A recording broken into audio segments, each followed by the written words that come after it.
Good afternoon, boys and girls. Today we are going to be discussing informational text. And informational text is nonfiction text that gives facts about a topic. Okay? Some of the critical vocabulary that we are going to need to use is as follows. We've talked about central idea before, and central idea is the main idea of a text, or what the text is mostly about.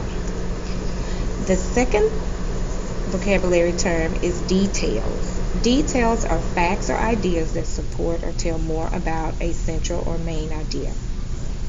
Then we have a fact. Facts are information that can be proven to be true. Next is graphic features. Graphic features are visuals that give us information or supports a text that we're reading. Inform. When we inform, that means we give facts. And we've talked about this when we've talked about the author's purpose, being pied, persuade, inform, entertain, explain, or describe. We've also talked about text structure before, and text structure is the way that information is organized. Is it organized in problem solution, cause and effect? Is it compare and contrast?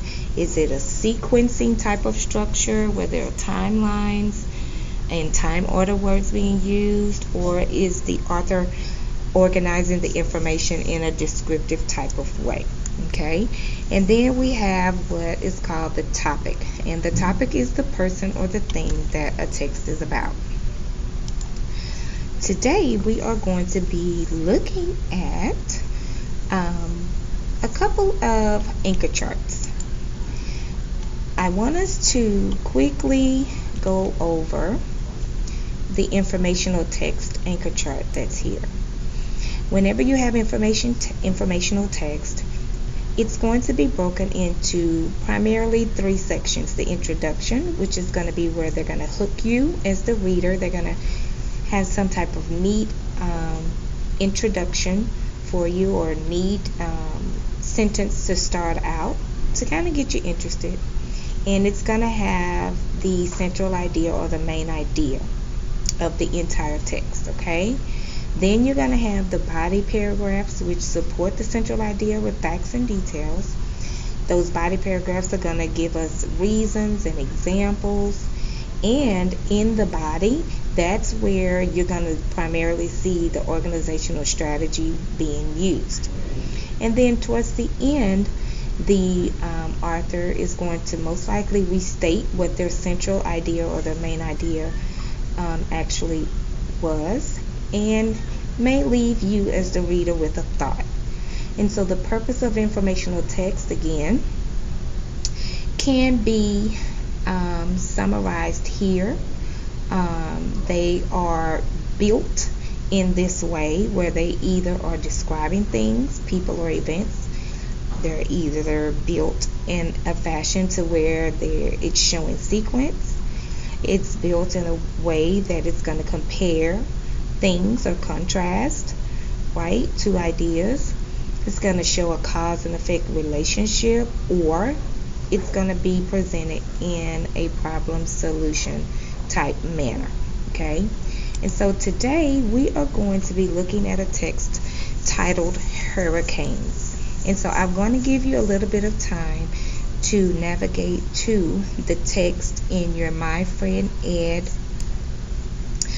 textbook online, and then we will come back and we will sort of take a trip through the Hurricanes text and see if we can spot some of these features that help us to understand informational text. Now, what features you may be asking? Hold on for a second. Go ahead and navigate to your text, and we will be right back. Right, now that you are where you need to be, some of the features that we are going to be looking for on our sightseeing journey today will be prefaces, forewords, introductions, These type of features give us background information about the topic. We're going to be seeing headings and subheadings, and these tell what the topic is in each section of the text is about.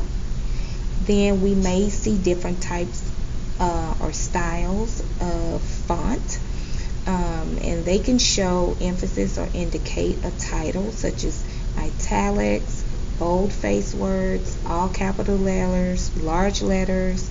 Okay. Then we may see here references, bibliographies, acknowledgments, and these types of text features show the sources a writer used for their quotes and information. And then glossary, we know what this is. We've used this a lot this year. Our glossaries provide us definitions of important words in the text. Okay. And so some of the graphic features that we may see on our journey today through the text hurricanes are visuals such as diagrams, illustrations, graphs, charts, maps, and timelines. And we know that all of these graphic features help explain ideas in a text. And just as I've shared with you before, just like when you see someone in your family, you may not need to see their face. You can just look at the way that they're walking from behind, and you can see that person from a mile away, and you're able to say, oh, that's my papa. And then someone else may say, well, how do you know that? And then you could say, well, I know just by the way my papa walks, I know that's him. So I want you to think about that when it comes to text. Just like your papa or your family members have characteristics and features that you can immediately identify them by, you can do the same thing with text. Okay? Once you have these features down, any piece of text that's put in front of you, you're going to be able to automatically determine what type of text it is based on its characteristics. Okay? So what we're going to do now is we are going to work together to go on a sightseeing journey again through our informational text today titled Hurricanes. And there are going to be maybe 2 or 3 questions that we're going to discuss together, and we're going to formulate reasons why maybe the author included these particular graphic features there. Okay? So let's get ready for our journey today, and Ms. Johnson will see you on the other side.